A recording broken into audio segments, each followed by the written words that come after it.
Welcome, son. Come meet your little sister, I said. When Miguel, my son, entered the room shortly after the birth. He approached the crib and looked at the baby with a strange expression, as if he saw something that adults could not perceive. His face changed immediately, and with a seriousness that made me shudder, he said, "That baby is not mommy's." I laughed nervously, wanting to deflect the comment, and asked, "What?" But Miguel continued, now with a tone as somber as if he were speaking of a prophecy. "My sister is going to die." At that moment, as if those words struck him in the soul, I felt my husband Javier tremble beside me.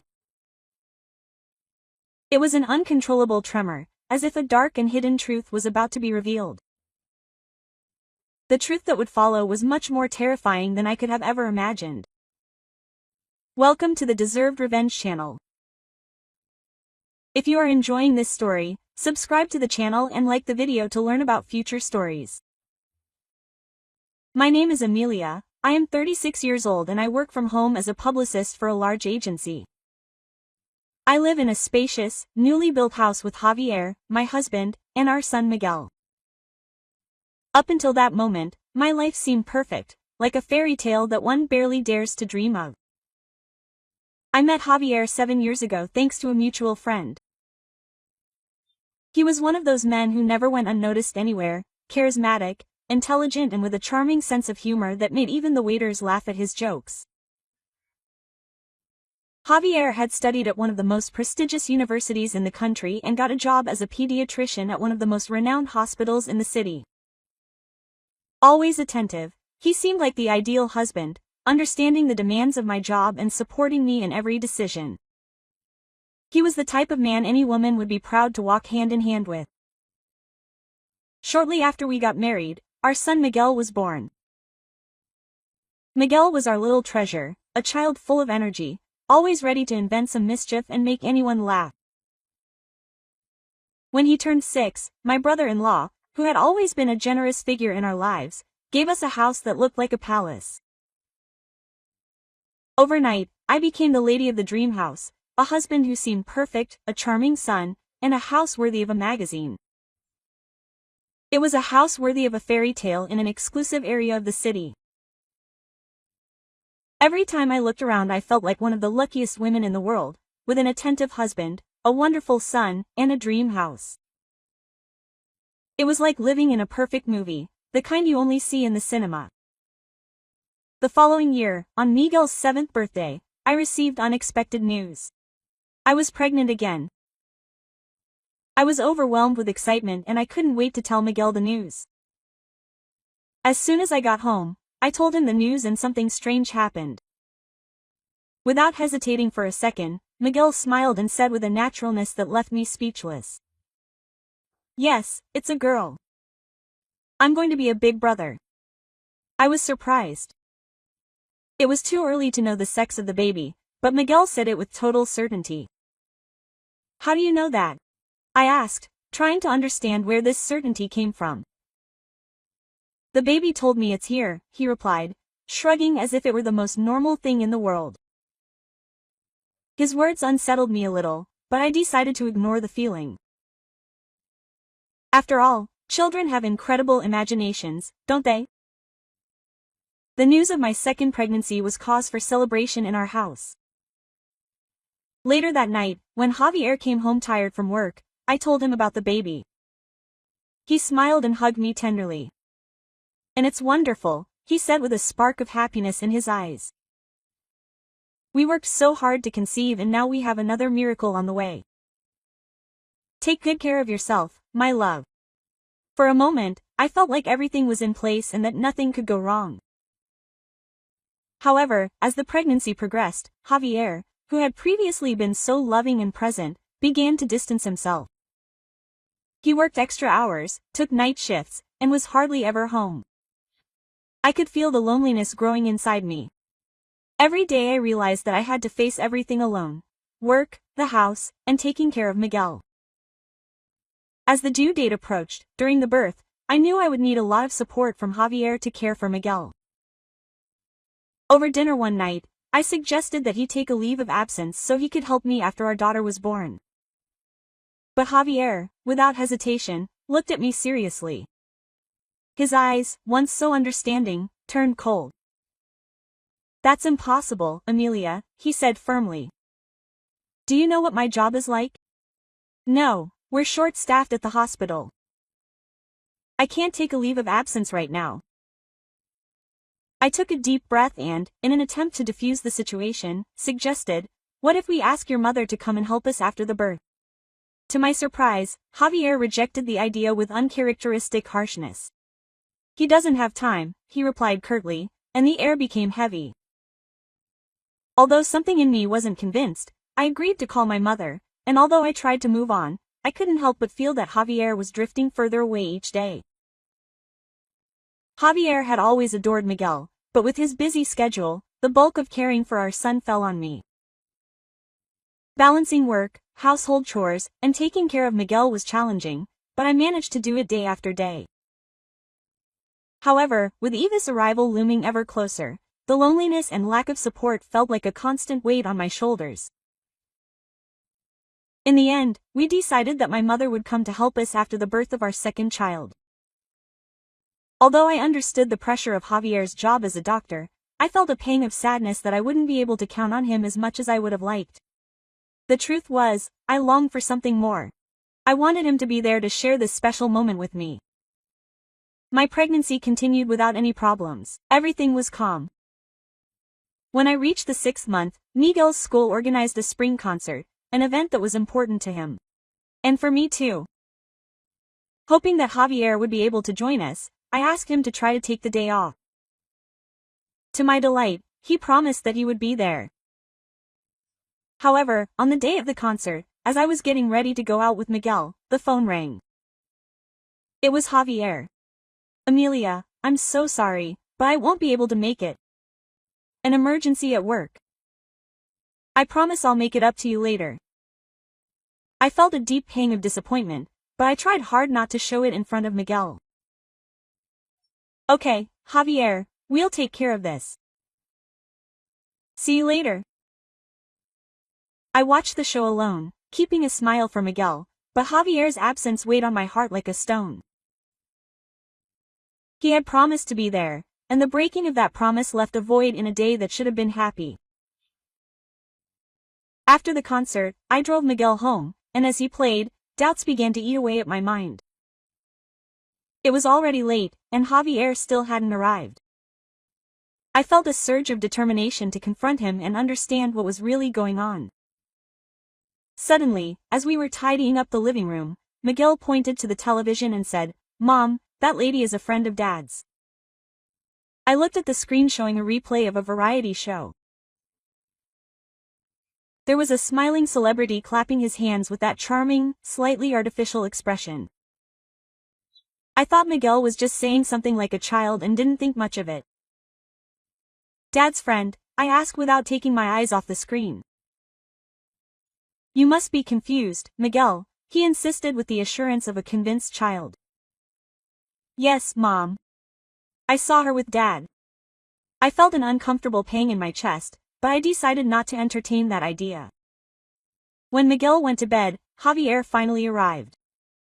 He was visibly exhausted, but what disturbed me the most was the paleness on his face and that empty look, as if he were carrying a weight much greater than tiredness.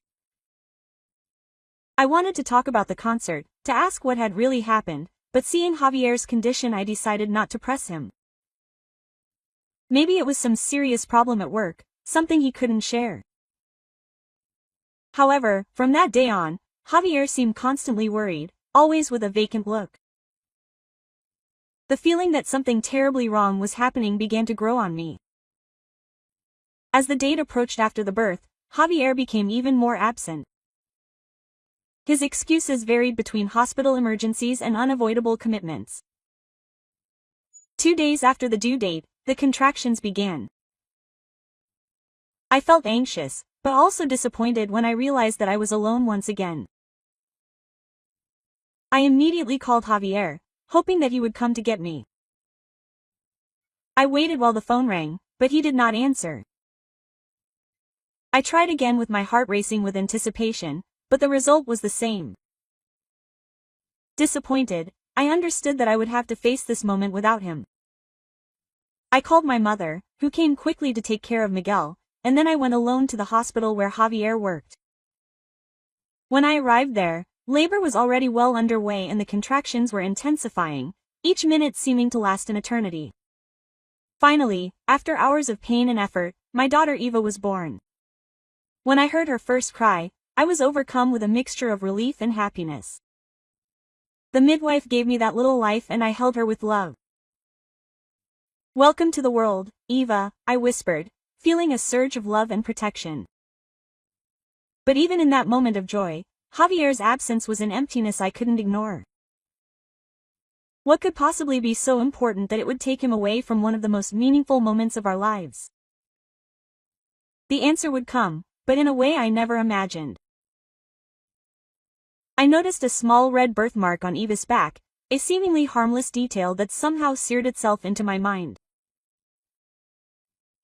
After handing her back to the midwife for aftercare, I returned to my room and fell into a deep sleep, exhausted.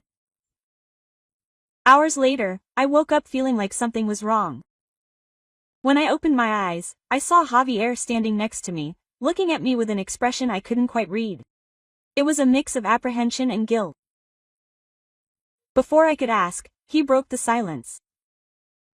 "Forgive me, Amelia, I couldn't be here. You were incredible at the birth." His voice was soft, but there was something in his tone that left me uneasy. With forced relief, I tried to smile, convincing myself that all was well. The tenderness in his eyes seemed genuine, but a shadow hung over it. A shadow I couldn't ignore. At that moment, the midwife brought the baby back. Javier, in a quick gesture, offered, "I'll go get Miguel. He'll be so excited to meet his sister." As he left the room, I watched Eva sleep peacefully in my arms. She was perfect, but a nagging unease bothered me, something I couldn't ignore. A short time later, Javier returned with Miguel, and my heart swelled with joy as I saw the curiosity and excitement on his face. "Miguel, you were such a great brother while you were home." "Look, here's your little sister, Eva," Javier said with a smile that, while affectionate, had something strange about it, as if he were acting. But what happened next took me completely by surprise. As he looked at the baby, Miguel frowned as if he were confused or disturbed. He approached slowly, watching her intently, and then said with terrifying firmness, "That baby isn't mommy's." I felt my stomach turn. "What?" I asked, not understanding what he meant. Miguel's statement, so simple and direct, left me bewildered, as if each word were a veiled accusation. How could he say something like that? But before I could react, Miguel began to cry. Tears streamed down his face as he repeated, in a desperate tone, a phrase that sounded like a sentence, "My sister is going to die." The terror in Miguel's voice was palpable. Each word pierced my heart like a dagger. "Miguel, what's happening?" I asked, trying to calm him down, but the panic in his voice only increased. I hugged him tightly, trying to offer him comfort, but he kept repeating the same words. Terrified. I needed answers. What the hell was going on? I looked to Javier for support, but what I saw left me even more frightened. His face was pale and he was visibly shaking. He avoided my gaze as if he were trying to hide something. "Javier, what's wrong with you? Do you look horrible?" I asked with a trembling voice and my heart racing with fear. "I have to fix something," he said suddenly, avoiding looking at me and hastily leaving the room, leaving me with a feeling of emptiness and growing anxiety. Javier's strange reaction and Miguel's words only increased my certainty that something terrible was happening, something I couldn't understand. As soon as my mother arrived and took Miguel home, the unease inside me grew even more. I decided to undress the baby to examine her better, with an almost desperate need to verify that everything was as it should be. That's when I noticed something terrifying. The red birthmark that I had seen on Eva's back right after she was born was no longer there. My heart began to beat so hard that it seemed to want to jump out of my chest. That baby wasn't mine. Panic immediately took hold of me. I called the head nurse and demanded a blood test to confirm my suspicions. I spent the night awake, my mind filled with doubt and fear. The next day the results came back and my worst nightmare was confirmed. The baby's blood type was B. I am type O and Javier is type A. There was no way this baby could be ours. So if this little girl wasn't my daughter, where was my real Eva? Convinced that Javier knew something about what was happening, I tried to call him, but the hospital team reported that he was off duty and that they didn't know where he was. A sense of betrayal and desperation grew within me. I had to act, I had to find my daughter. A firm determination took hold of me. I decided to go straight to the head nurse and demand answers. However, something along the way caught my attention. It was late at night and the hospital was eerily silent. As I passed through a dark hallway, I saw a familiar figure moving through the shadows. It was Javier. He was standing in front of the door of one of the rooms, his hand on the handle, and he seemed hesitant. My heart raced. This was not my room. Javier, I called out to him. My voice was thick with distrust and fear. He visibly jumped, as if he had been caught red-handed. Amelia, what are you doing here?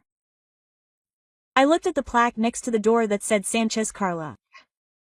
A memory hit me like a bolt of lightning.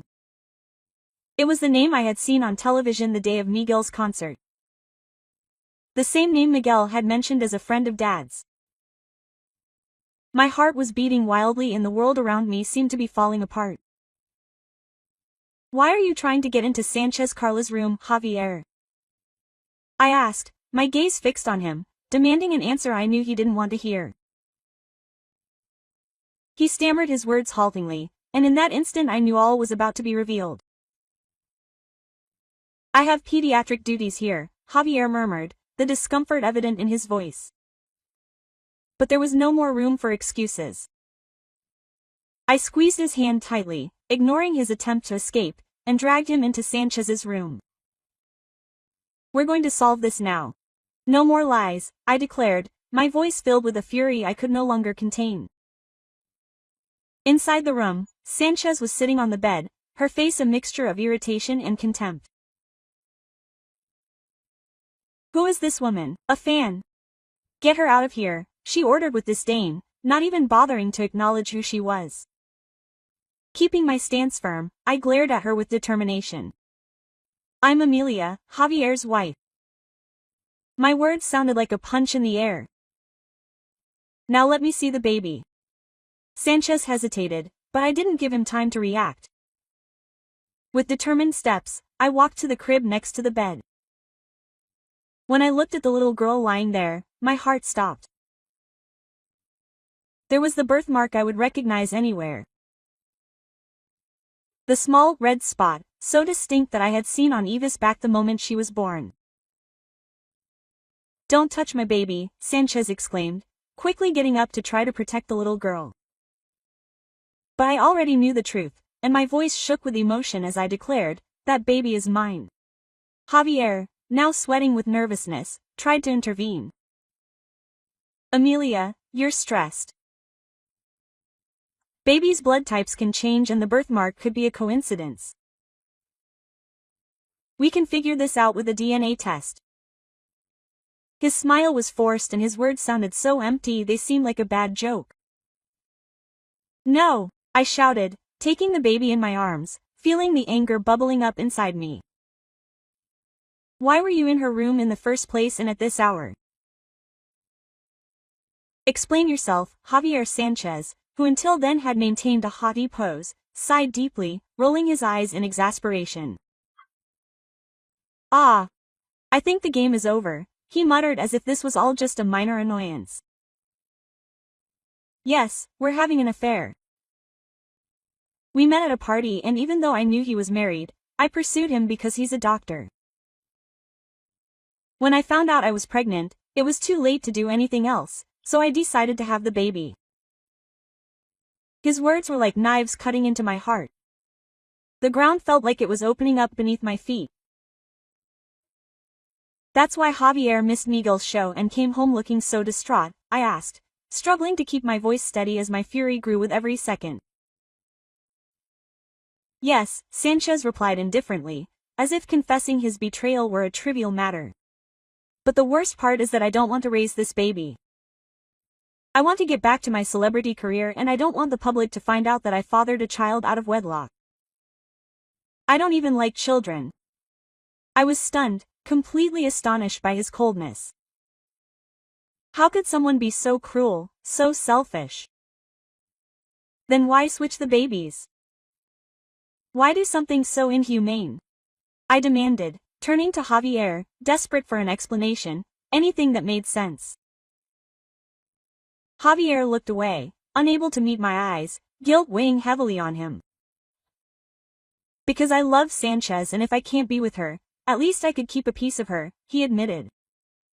His voice was barely audible, as if he himself could not believe what he was saying. At that moment, an intense, almost animalistic rage rose within me. I could barely breathe, such was my fury. Javier's betrayal, the trading of our daughter, all for selfish desire and cruel vanity, was more than I could bear. My vision blurred, but my resolve became clearer than ever. "They are monsters," she said, my voice filled with a hatred I had never felt before. "Do they think they can play with people's lives, trading babies like they were objects? They will pay for this. I will make sure the entire world knows what they did." Sanchez shrugged, but a shadow of concern passed through his eyes. Javier, on the other hand, began to tremble visibly, realizing that his actions could not be hidden so easily. "You will never see this girl again," I promised, hugging my daughter tightly. "I will make sure you lose everything, Javier. You and that despicable woman who dared to touch my family." "Calm down, Amelia, we can work this out. Did you really think I would accept this? That I would raise another woman's daughter while our daughter, our real daughter, was cast aside? I will never forgive you for this, Javier. Never." My voice was thick with pain and rage, and the silence that followed was suffocating. In a desperate attempt to justify the unjustifiable, Javier tried to rationalize his actions. "I'll make enough money to support us all, wouldn't that be great?" He spoke as if he were offering a practical solution, as if his distorted plan could simply be accepted. Sanchez, standing next to him, smiled coldly and knowingly. "As long as you raise the child and don't associate her with my name, I don't care. At least then I won't have the trouble of getting rid of her. You're going to throw my daughter away like she's trash. That's unacceptable." Javier tried to calm me down again. His voice was a mix of pleading and manipulative. "Amelia, let's resolve this calmly. We can fix this. I am respected here. I can cover everything up." I cut him off before he could continue, my voice colder and firmer than ever. "Do you really think you can get away with using your position as a doctor to cover this up?" Javier, ever confident in his power, smiled. "Of course, I am respected here. I can handle everything." But before he could continue with his lies, a firm voice echoed through the room. "I wouldn't be so sure about that." We all turned toward the door, where the head nurse stood with a serious, determined expression. She looked directly at Javier, her gaze sharp as a blade. "Dr. Javier, if you intentionally switched babies, this is a serious offense," she said, and panic spread across Javier's face. "This must be reported immediately." Javier paled even more, his air of confidence crumbling as reality hit him like a well-aimed punch. I took the opportunity to press him further. "Besides, Javier, this is a crime. You can be arrested, I declared, my voice as unforgiving as justice was about to be served. Both Javier and Sanchez began to panic, their masks of indifference finally falling. Please, Amelia. Javier pleaded, his words coming out fast and desperate. Don't make a big deal out of this. Don't go to the police. I glared at him with unwavering determination. I will never forgive you for this, Javier, and you, Sanchez, will not escape either. You tried to make me raise a baby that wasn't mine and deprive me of my real daughter. As a mother and as a human being, this is unforgivable. Sanchez began to tremble, his confidence evaporating, replaced by fear. Please, Amelia, he pleaded, his voice shaking. If this gets out, I will lose everything. I beg you. They both fell to their knees, begging for forgiveness, but my decision was already made. There was no turning back. There will be no forgiveness, and I spoke each word with the strength of my resolve. Quote, I'm going to divorce you, Javier, and I'm going to make sure you both pay for this, I stated firmly. The head nurse escorted Javier from the room, his expression that of a defeated man, aware that his life was about to fall apart. Sanchez, still in his bed, began to cry loudly, his wails echoing through the room as he tried to hold on to the last fragments of a life that was about to shatter. I walked out of that room without looking back, holding my real daughter Eva in my arms. There was a new fire in my heart, a new strength. I knew that a long battle awaited me, but I also knew that I was ready to face it, because in the end, the most precious thing to me was safe in my arms and nothing could change that. DNA tests confirmed the swapping of the babies and the truth could not be hidden. I immediately went to the police and reported Javier for his criminal action.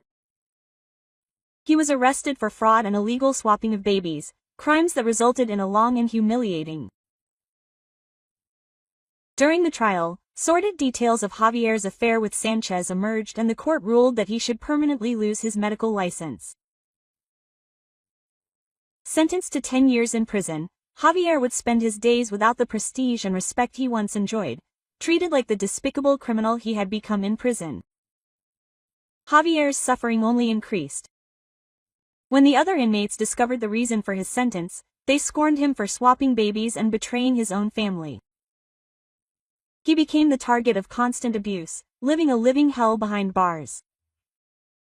With no friends, no family, and no future, Javier languished in the darkness of his cell, knowing that he would never get back the life he had destroyed.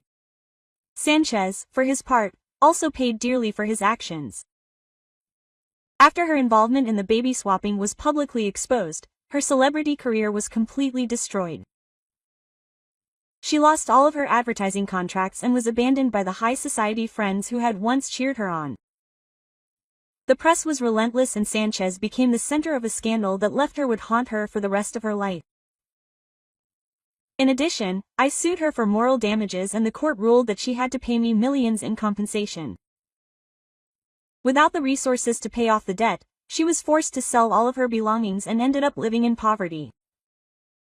Unable to withstand the pressure, Sanchez developed mental health problems and was admitted to a psychiatric institution where she would spend her days without dignity, remembering everything she had lost. Sanchez's baby, rejected by his own mother, was handed over to Javier's parents. However, they also disowned their son, refusing to have any contact with him. The girl grew up without knowing the truth about her parents' crimes, but the shame and stigma would remain in their family forever. As for me, after Javier's imprisonment, I obtained full custody of my 2 children and used the compensation I received from Sanchez to ensure the best possible future for them. Furthermore, as part of the court agreement, Javier was forced to pay a monthly child support of $5,000 for each of our children, even after his release, which would ensure that he would never recover financially. I leaked the entire story to the press, ensuring that both Javier and Sanchez would be eternally remembered as the monsters they truly were. Their names became synonymous with betrayal and any chance of redemption was completely destroyed. For my part, I rebuilt my life and found happiness in watching my children grow strong and united. The bond we have is unbreakable and I am grateful every day to have them with me. Revenge was bitter, but necessary, and now I can finally live in peace, knowing that those who tried to destroy my life got what they deserved.